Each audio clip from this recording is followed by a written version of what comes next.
So I think we should just go jump into it. Yeah, sounds good. Okay.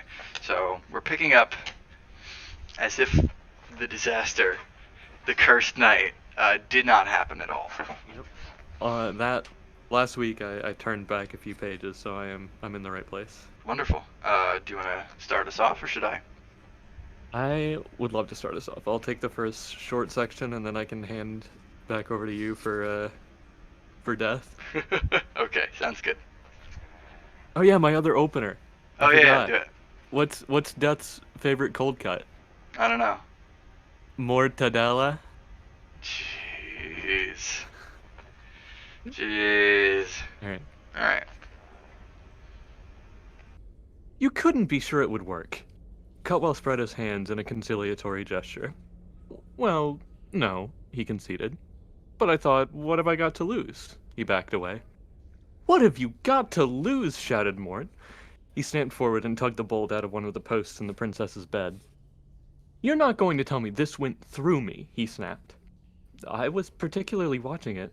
That's Cutwell. I was particularly watching it, said Cutwell. I saw it too, said Kelly. It was horrible. Came right out where your heart is. And I saw you walk through a stone pillar, said Cutwell. And I saw you ride straight through a window. Yes, but that was on business, declared Mort, waving his hands in the air. That wasn't every day. That's different. And he paused. The way you're looking at me, he said. They looked at me the same way in the inn this evening. What's wrong? It was the way you waved your arm straight through the bedposts, said Kelly faintly. Mort stared at his hand and then rapped it on the wood. See? He said. Solid. Solid arm, solid wood. You said people looked at you in an inn, said Cutwell. What'd you do then? Walk through a wall? No, I mean, I just drank this drink. I think it was called Scrumble? Scumble? Yes, tastes like rotten apples. You'd have thought it was some sort of poison the way they kept staring. How much did you drink then? Said Cutwell. A pint, perhaps? I wasn't really paying attention. Do you know Scumble is the strongest alcoholic drink between here and the Ramtops? The wizard demanded. No, no one said Mort. What's it got to do with... No, said Cutwell slowly. You didn't know. That's a clue, isn't it? Has it got anything to do with saving the princess? Probably not. I'd like to have a look at my books, though. In that case, it's not important, said Mort firmly. He turned to Kelly, who was looking at him with the faint beginnings of admiration. I think I can help, he said. I think I can lay my hands on some powerful magic. Magic will hold back the dome, won't it, Cutwell? Well, my magic won't. It'd have to be pretty strong stuff, and I'm not sure about it even then. Reality is tougher than... I shall go, said Mort. Until tomorrow. Farewell. It is tomorrow, Kelly pointed out. Mort deflated slightly. All right, tonight then, he said, slightly put out, and added, I will be gone. Be gone what? It's hero talk, said Cutwell kindly. You can't help it. Mort scowled at him, smiled bravely at Kelly, and walked out of the room. He might have opened the door, said Kelly after he had gone. I think he was a bit embarrassed, said Cutwell. We all go through that stage. What, of walking through things? In a manner of speaking. Walking into them, anyway. I'm gonna get some sleep, Kelly said. Even the dead need some rest, Cutwell. Even the dead need some rest. Cutwell, stop fiddling with that crossbow, please. I'm sure it's not wizardly to be alone in a lady's boudoir. Oh, but I'm not alone, am I? You're here. That, she said, is the point, isn't it? Oh, yes, sorry, I'll see you in the morning then. Good night, Cutwell. Shut the door behind you. The sun crept over the horizon, decided to make a run for it, and began to rise. But it would be some time before its slow light rolled across the sleeping disk, herding the night ahead of it, and nocturnal shadows still ruled the city. They clustered now around the Mended Drum in Filigree Street, foremost of the city's taverns. It was famed not for its beer, which looked like maiden's water and tasted like battery acid, but for its clientele. It was said that if you sat long enough in the drum, then sooner or later every major hero on the disc would steal your horse. The atmosphere inside was still loud with talk and heavy with smoke, although the landlord was doing all those things landlords do when they think it's time to close, like turn some of the lights out, wind up the clock, put a cloth over the pumps, and Just in case, check the whereabouts of their club with the nails hammered in it. Not that the customers were taking the slightest bit of notice, of course. To most of the drum's clientele, even the nailed club would have been considered a mere hint.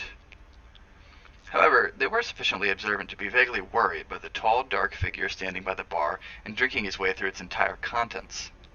Lonely, dedicated drinkers always generate a mental field which ensures complete privacy, but this particular one was radiating a kind of fatalistic gloom that was slowly emptying the bar.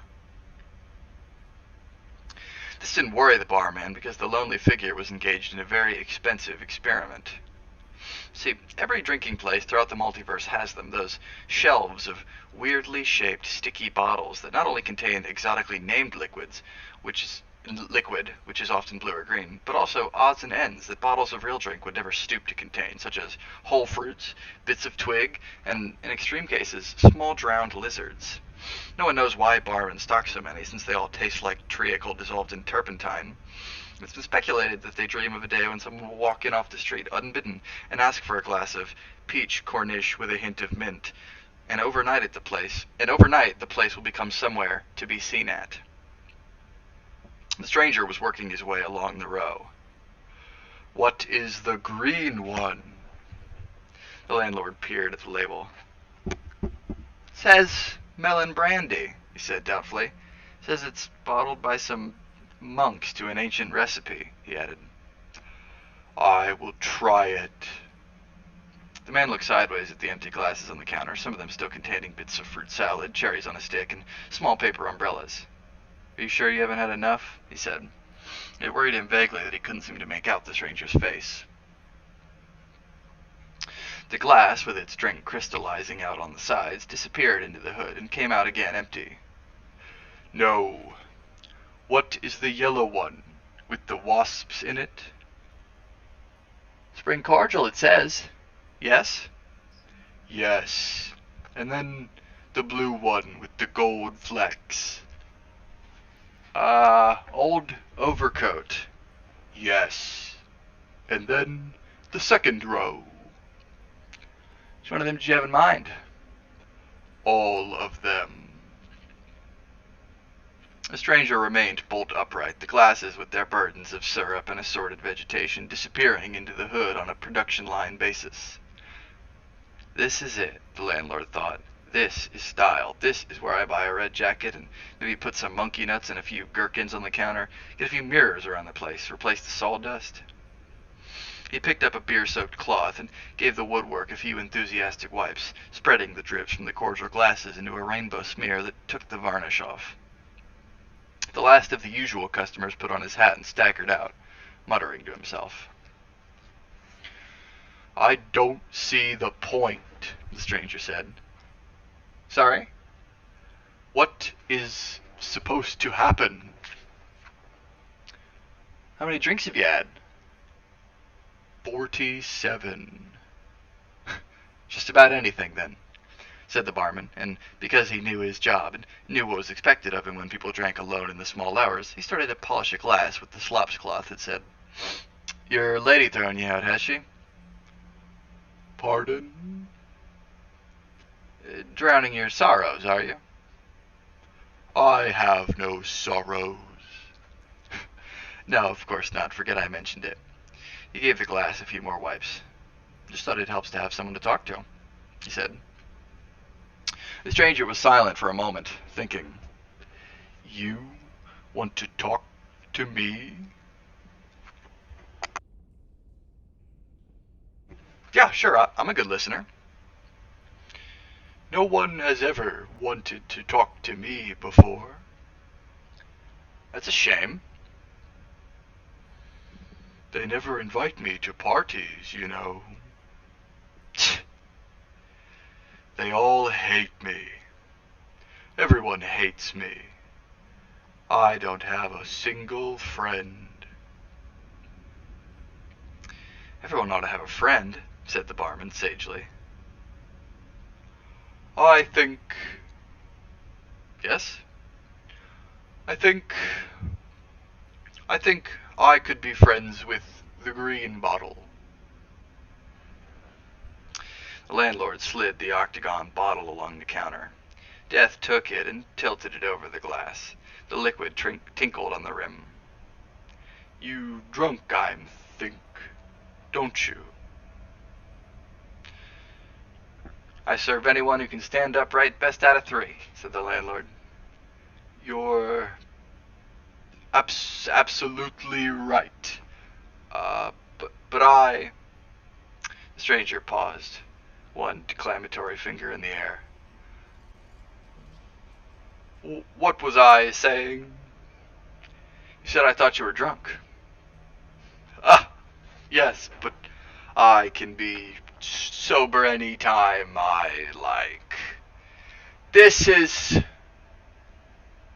an experiment. And now I would like to experiment with the orange brandy again. Yes, literature. Hello, Gonkin. Hello, Nick. The landlord sighed and glanced at the clock. There was no doubt that he was making a lot of money, especially since the stranger didn't seem inclined to worry about overcharging or shortchange. But it was getting late. In fact, it was getting so late that it was getting early. There was also something about the solitary customer that unsettled him. People in the mended drum often drank as though there was no tomorrow, but this was the first time he'd felt they might actually be right. I mean, what if I got to look forward to? Where's the sense in it all? What is it really about? Can't say, my friend. Expect you'll feel better after a good night's sleep. Sleep? Sleep. I never sleep. I'm, what's name, proverbial for it. Everyone needs their sleep. Even me, he hinted. They all hate me, you know. Yes, you said, but it's 2:45.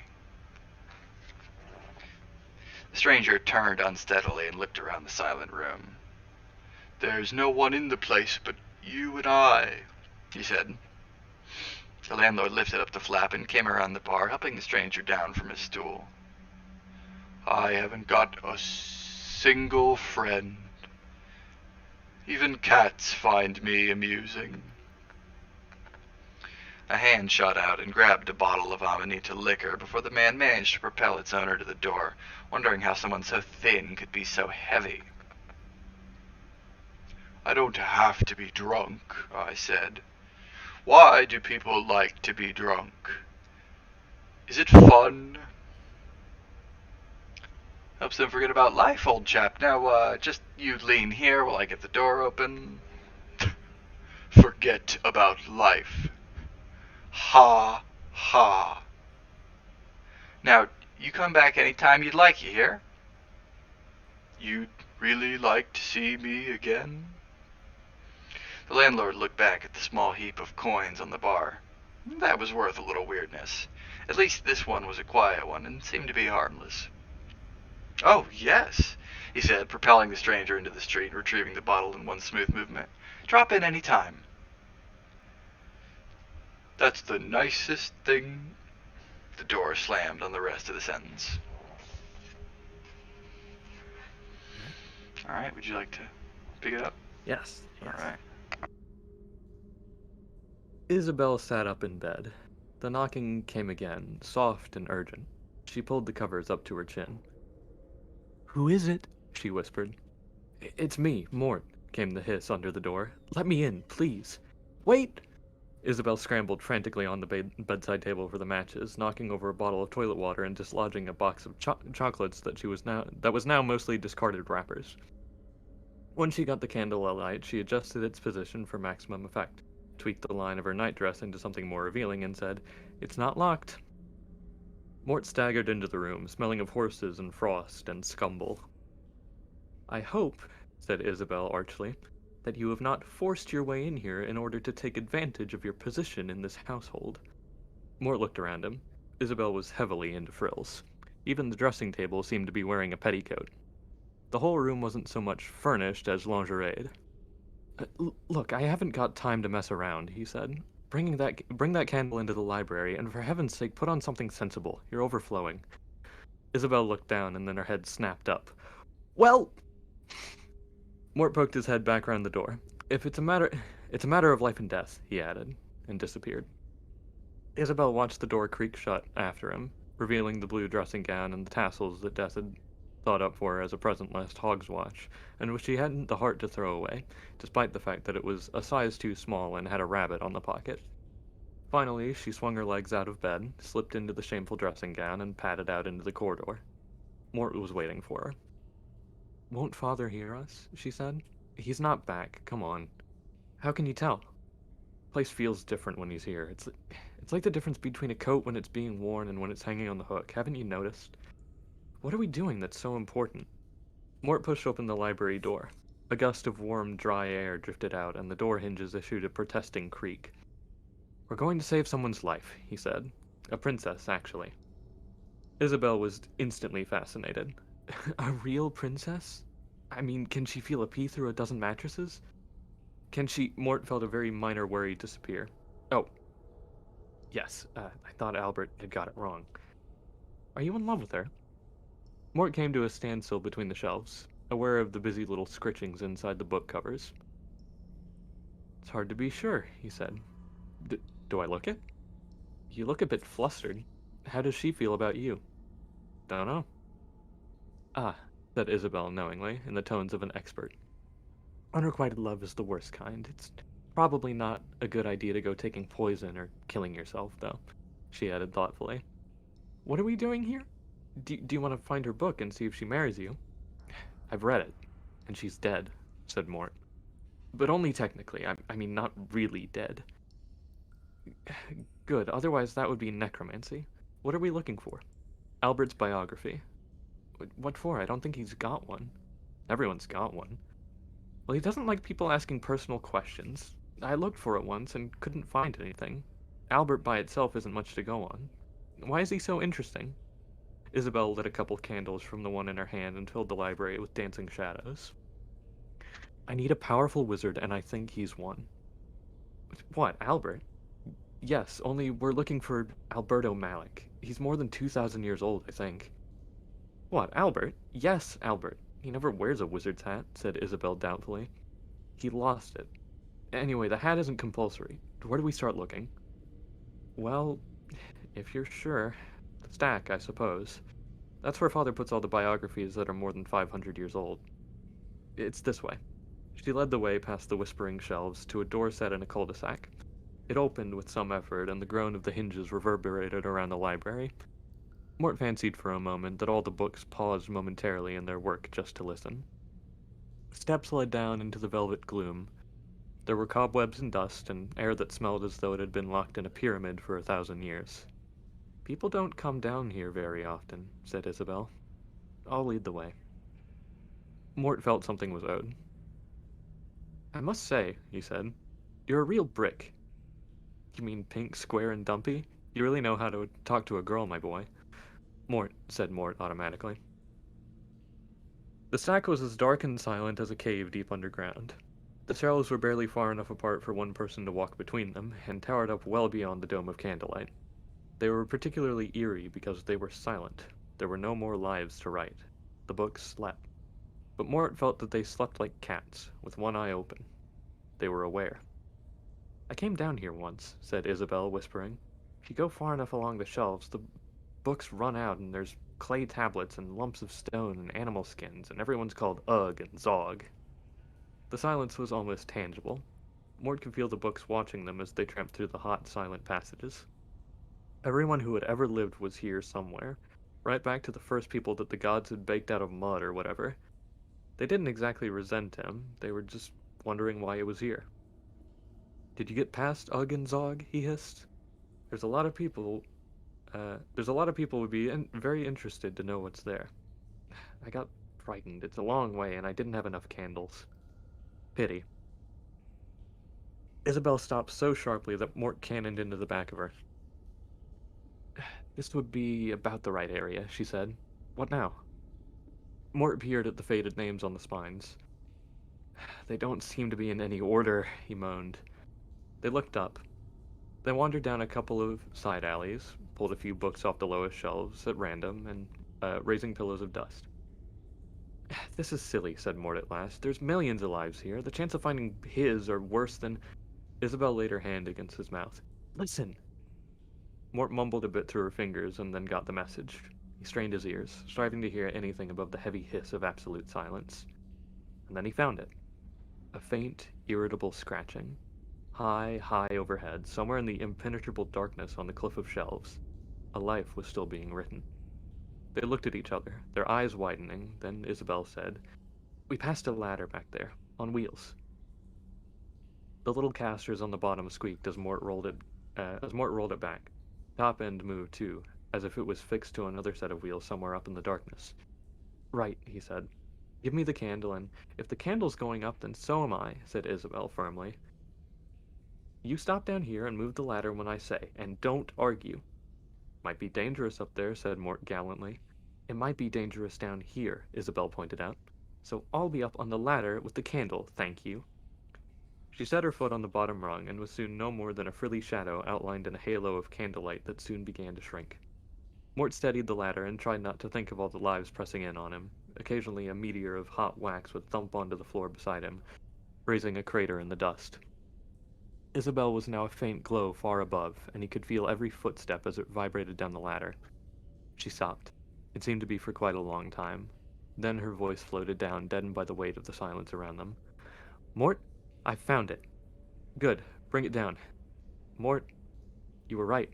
Okay, thanks. Now bring it down. Yes, Mort, but which one? Don't mess about. The candle won't last much longer. Mort! What? Mort, there's a whole shelf!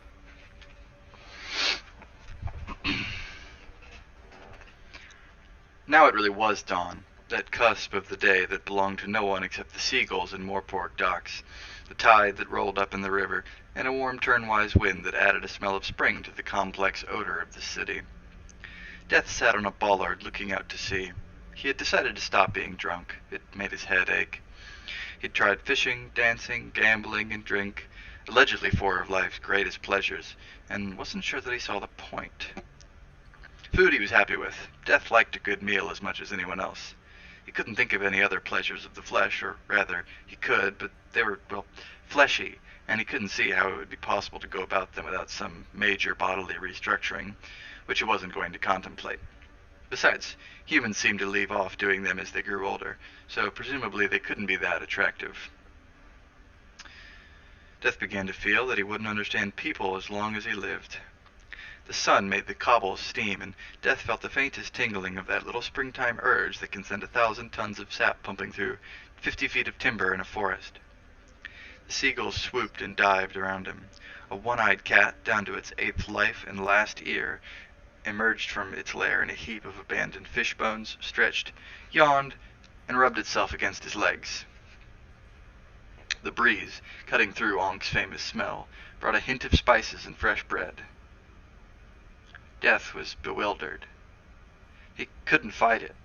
He was actually feeling glad to be alive, and very reluctant to be Death. I must be sickening for something, he thought. Okay, they hit us with another short one. Do you want me to keep going? Or do Yeah, you you can. Yeah, Okay. keep going. Okay. Mort eased himself up the ladder alongside Isabel. It was shaky, but seemed to be safe. At least the height didn't bother him. Everything below was just blackness. Some of Albert's earlier volumes were very nearly falling apart. He reached out for one at random, feeling the ladder tremble underneath him as he did so, brought it back, and opened it somewhere at the middle. Move the candle this way, he said. Can you read it? Sort of. Turned his hand, but was sorely vexed that all men at last came to Nortviz, death, and vowed him to seek immortal in his pride. Thus, he told the young wizards, we may take unto ourselves the mantle of goddess. The next day, it being raining, Alberto...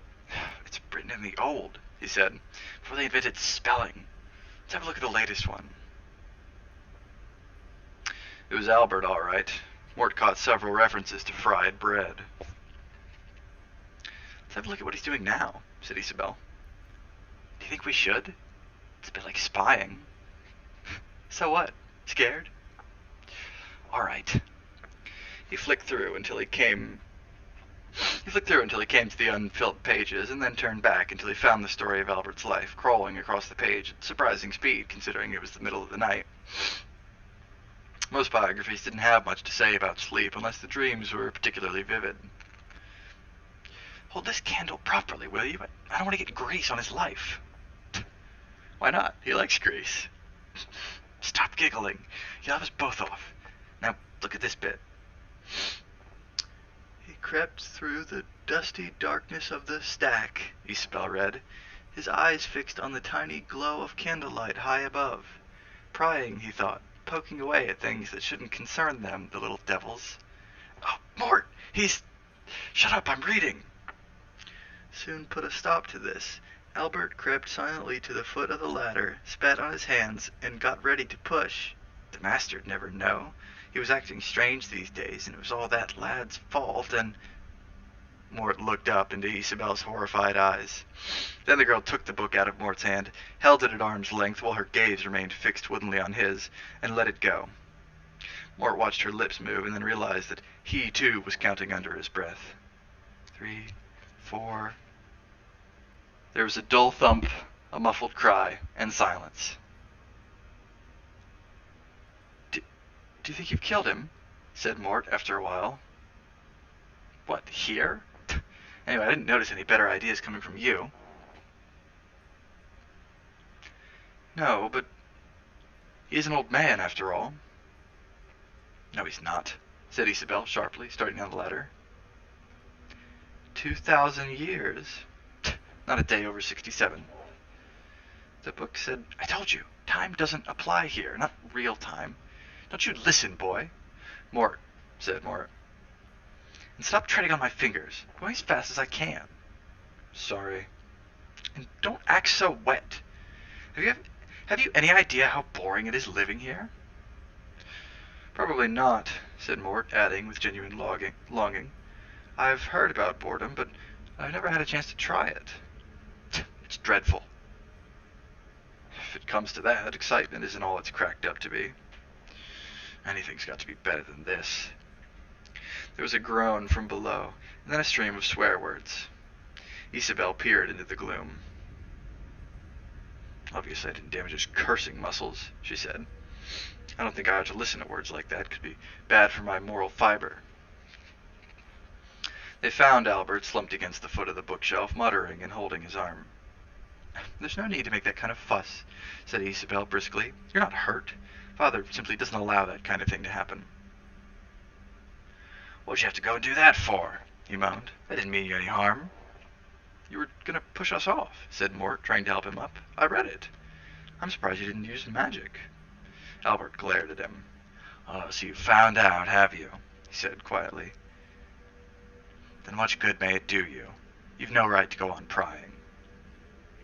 He struggled to his feet, shook off Mort's hand, and stumbled back along the hushed shelves. No, wait, said Mort. I need your help. Well, of course, said Albert over his shoulder. Stands to reason, doesn't it? You thought, I'll just go and pry into someone's private life, and then I'll drop it on him, and then I'll ask him to help me. I only wanted to find out if you were really you, said Mort, running after him. I am. Everyone is. But if you don't help me, something terrible will happen. There's this princess, and she... Terrible things happen all the time, boy. Mort... And no one expects me to do anything about it. But you were the greatest. Albert stopped for a moment, but did not look round. Was the greatest. Was the greatest. Don't you try to butter me up. I ain't butterable. They've got statues to you and everything, said Mort, trying not to yawn. More fool them, then. Albert reached the foot of the steps into the library proper, stamped up them, and stood outlined against the candlelight from the library. You mean you won't help? Said Mort. Not even if you can? Give the boy a prize, growled Albert. And it's no good thinking you can appeal to my better nature under this here crusty exterior, he added. 'Course my interior is pretty damn crusty, too. They heard him cross the library floor as though he had a grudge against it and slam the door behind him. Well, said Mort uncertainly. What did you expect? Snapped Isabel. He doesn't care much for anyone except father. It's just, I thought someone like him would help if I explained it properly, said Mort. He sagged. The rush of energy that had propelled him through the long night had evaporated, filling his mind with lead. You know he was a famous wizard. That doesn't mean anything. Wizards aren't even necessarily nice. I do not meddle in the affairs of wizards because a refusal often offends, I read somewhere. Isabel stepped closer to Mort and peered at him with some concern. You look like something left on a plate, she said. Okay, said Mort, walking heavily up the steps and into the scratching shadows of the library. You're not. You could do with a good night's sleep, my lad, murmured Mort. He felt Isabel slip his arm over her shoulder. The walls were moving gently. Even the sound of his own voice was coming from a long way off, and he dimly felt how nice it would be to stretch out on a nice stone slab and sleep forever. Death would be back soon, he told himself, feeling his unprotesting body being helped along the corridors. There was nothing for it. He would have to tell Death. He wasn't such a bad old stick. Death would help. All he needed to do was explain things. Then he could stop all this worrying and go to sleep. And, what was your previous position? I beg your pardon? What did you do for a living? Said the thin young man behind the desk. The figure opposite him shifted uneasily. I ushered souls into the next world. I was the grave of all hope. I was the ultimate reality. I was the assassin against whom no luck would hold. Yes, point taken, but do you have any particular skills? Death thought about it. I suppose a certain amount of expertise with agricultural implements, he ventured after a while. The young man shook his head firmly. No. This is a city, Mr. He glanced down and once again felt a faint unease that he couldn't quite put his finger on. Mr. And we're a bit short of fields. He laid down his pen and gave the kind smile that suggested he'd learned it from a book. Ankh-Morpork wasn't advanced enough to possess an employment exchange. People took jobs because their fathers made room for them, or because their natural talent found an opening, or by word of mouth. But there was a call for servants and menial workers, and with the commercial sections of the city beginning to boom, the thin young man, a Mr. Leona Keeble, had invented the profession of job broker, and was, right at this moment, finding it difficult. My dear Mr. He glanced down. Mister, we get many people coming into the city from outside because, alas, they believe life is richer here. Excuse me for saying so, but you seem to me to be a gentleman down on his luck. I would have thought you would have preferred something rather more refined than, He glanced down again and frowned. Something nice working with cats or flowers. I'm sorry. I felt it was time for a change. Can you play a musical instrument? No. Can you do carpentry? I do not know. I have never tried. Death stared at his feet. He was beginning to feel deeply embarrassed. Keeble shuffled the paper on his desk and sighed. I can walk through walls, Death volunteered, aware that the conversation had reached an impasse. Keeble looked up brightly. I'd like to see that, he said. That could be quite a qualification. Right. Death pushed his chair back and stalked confidently towards the nearest wall. Ouch! Keeble watched expectantly. Go on, then, he said. This is an ordinary wall, is it? I assume so. I'm not an expert. It seems to be presenting me with some difficulty. So it would appear. What do you call the feeling of being very small and hot? Keeble twiddled his pencil. Pygmy? Begins with an M. Embarrassing. Yes. Said Death. I mean, yes!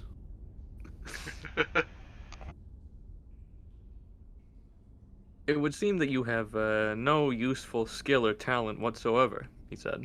Have you thought of going into teaching? Death's face was a mask of terror. Well, it was always a mask of terror, but this time he meant it to be. You see, said Keeble kindly, putting down his pen and steepling his hands together, it's very seldom I ever have to find a new career for what was it again? Anthropomorphic personification. Oh, yes. What is that exactly? Death had had enough. This, He said.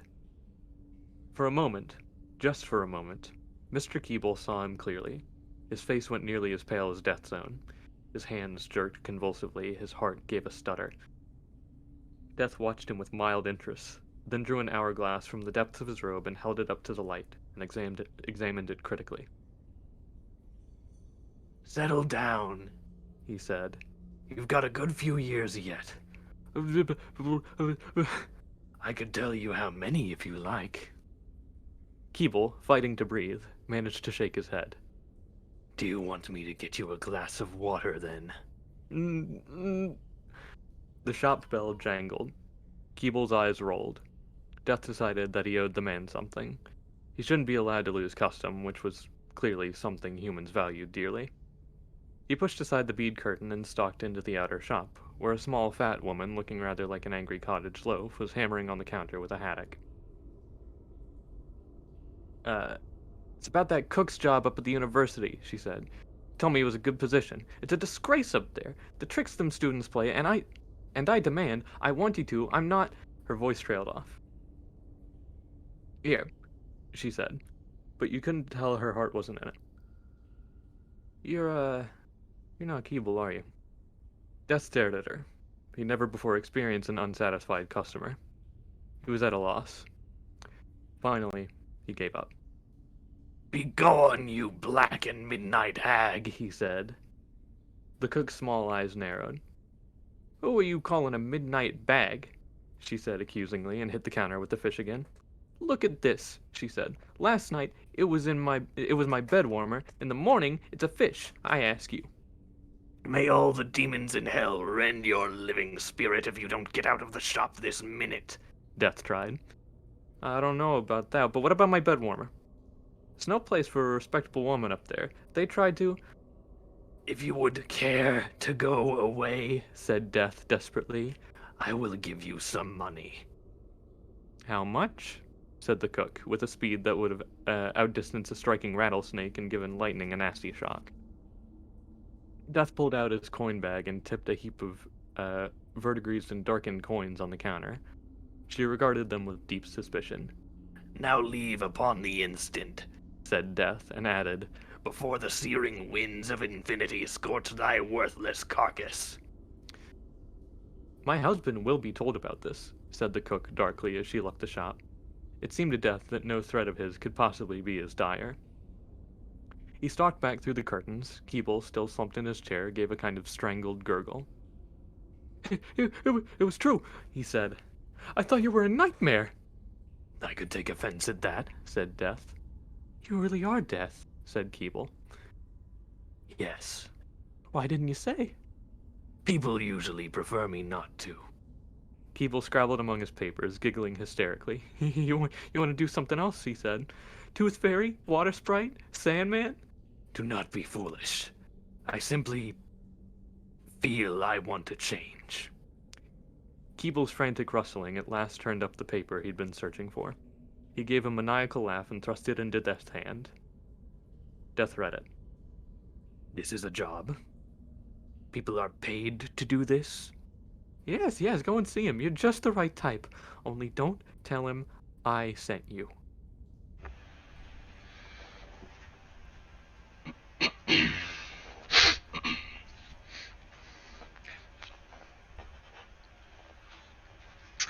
Binky moved at a hard gallop across the night, the disc unrolling far below his hooves. Now Mort found that the sword could reach out further than he had thought. It could reach to the stars themselves, and he swung it across the deeps of space and into the heart of a yellow dwarf, which went nova most satisfactorily. He stood in the saddle and whirled the blade around his head, laughing as the blue flame fanned across the sky, leaving a trail of darkness and embers. And didn't stop. Mort struggled as the sword cut through the horizon, grinding down the mountains, drying up the seas, turning green forests into punk and ashes. He heard voices behind him, and the brief screams of friends and relatives as he turned desperately. Dust storms whirled from the dead earth as he fought to release his own grip, but the sword burned icy cold in his hand, dragging him on in a dance that would not end until there was nothing left alive. And that time came, and Mort stood alone except for Death, who said, "A fine job, boy." And Mort said, "Mort. Mort! Mort, wake up!" Mort surfaced slowly like a corpse in a pond. He fought against it, clinging to his pillow in the horrors of sleep, but someone was tugging urgently at his ear. "Huh?" he said. "Mort!" Was it? "Mort, it's Father!" He opened his eyes and stared up blankly into Isabel's face. Then the events of the previous night hit him like a sock full of damp sand. Mort swung his legs out of bed, still wreathed in the remains of his dream. "Yeah. Ooh, okay. I'll go and see him directly." "He's not here. Albert's going crazy." Isabel stood by the bed, tugging a handkerchief between her hands. "Mort, do you think something bad's happened to him?" He gave her a blank look. "Don't be bloody stupid," he said. "He's Death."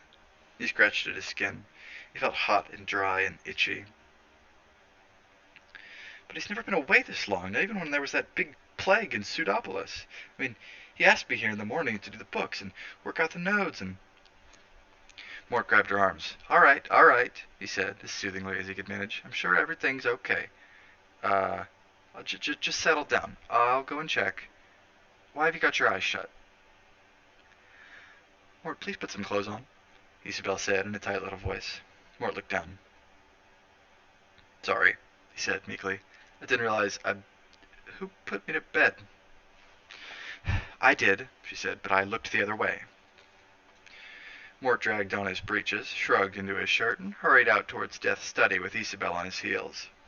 Albert was in there, jumping from foot to foot like a duck on a griddle. When Mort came in, the look on the old man's face could have almost been gratitude.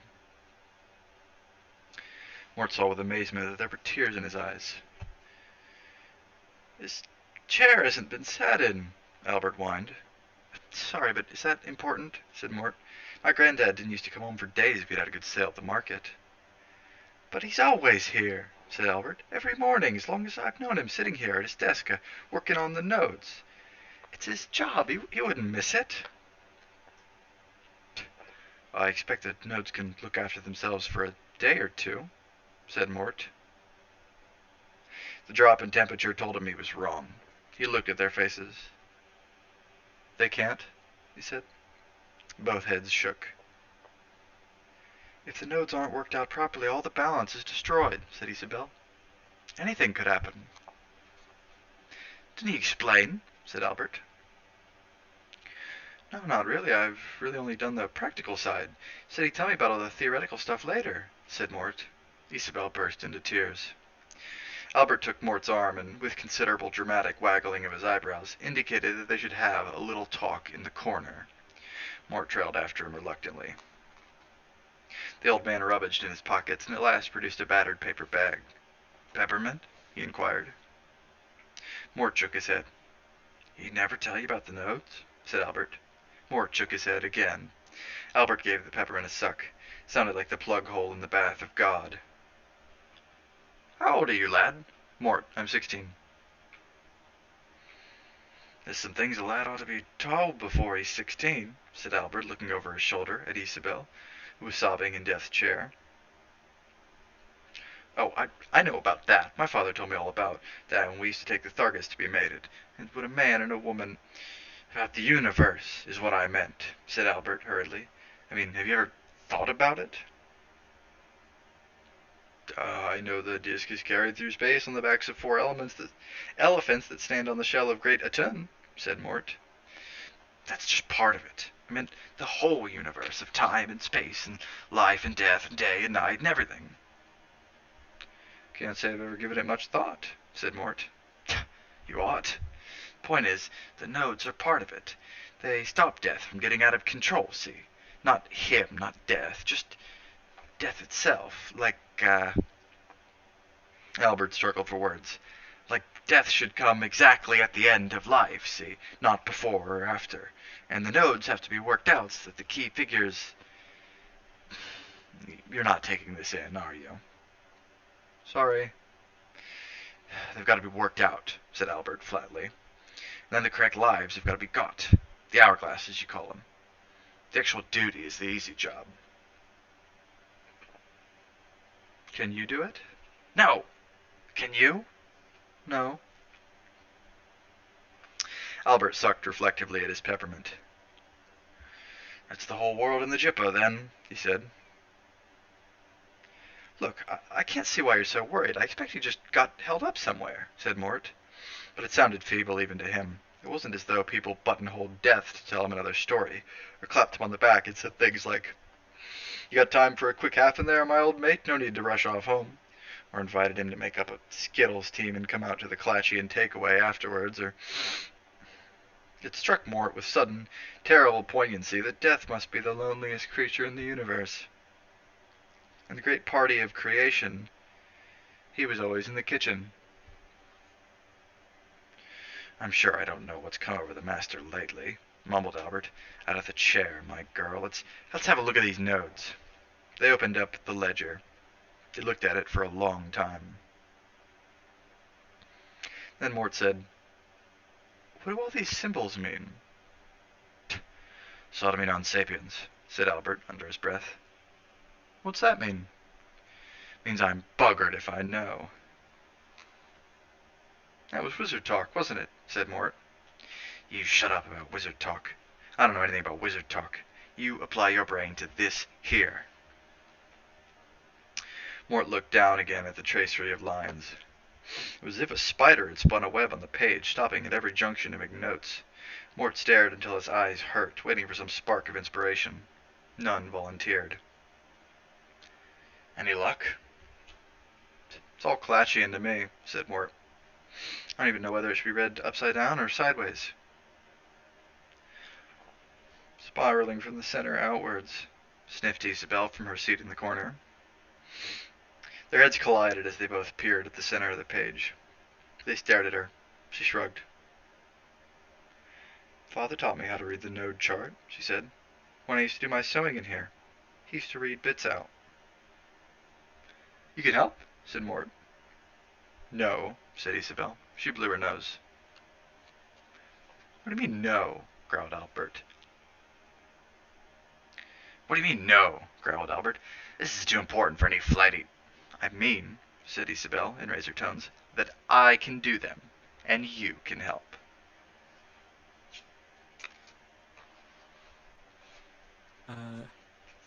It kind of sounds like there's a bit of a situation in the house. If we could call it a bit early so I can see what's going on there. "Sure. Do you mean like now early or in a bit early?" Like now. "Okay. All right. No worries. It was great to have you." Yeah. Thank you for having me on, "Yeah. No problem." as always. "Yeah. See you next week." Yep. See you then. That sounded, urgent. I hope everything's okay. Well, I have to get to bed early anyways. I gotta be at the specialist at 8 o'clock in the morning. So, thank you so much for coming out, everybody.